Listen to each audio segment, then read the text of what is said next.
I discovered my fiancé was having an affair with my maid of honor 3 days before our wedding. What I did next shocked everyone, including myself. The invitation list was finalized, the venue decorated, and my dress hung ready in the closet. After 2 years of planning, I was about to marry Ryan, my college sweetheart of 7 years. Melissa had been my best friend since 6th grade. We'd survived middle school drama, high school heartbreaks, and college crises together. When Ryan proposed, she was the first person I called. She cried as much as I did that night. It was Melissa who helped me choose my dress, planned my bachelorette party, and listened to my wedding anxieties for countless hours. You deserve this happiness, she told me repeatedly. No one deserves it more. The discovery wasn't dramatic, paired no lipstick on collars or hidden text messages. It was an email notification that flashed across Ryan's laptop while I used it to check our honeymoon details, a hotel confirmation for a room he'd booked repeatedly over 6 months, always on Thursday afternoons when he supposedly had client meetings. The truth unraveled quickly after that. The hotel's security footage I convinced the manager to show me, the credit card statements with dinners for 2 I'd never attended, the necklace receipt in his email that I'd never received, and finally the photos on Melissa's cloud account that synced automatically to our shared wedding planning folder, part intimate moments in that very hotel room, time-stamped over the past 6 months. I didn't confront them immediately. Instead, I spent a day in shocked silence, contemplating my options. Cancel the wedding, semish a public scene, disappear without explanation. None felt right. This wasn't just about my humiliation. It was about my self-respect. The night before our rehearsal dinner, I asked them both to meet me at my apartment. They arrived separately, confusion evident on their faces.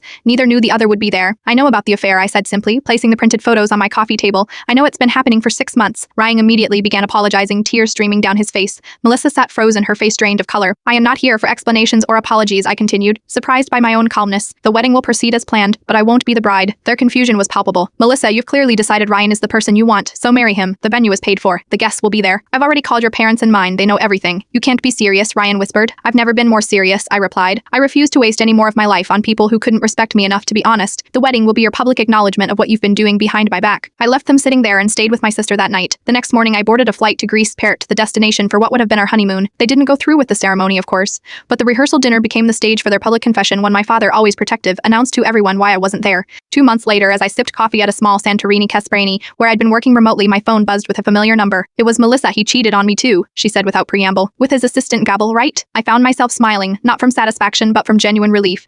No, Melissa, freedom for both of us. Sometimes losing what you thought you wanted leads you exactly where you need to be.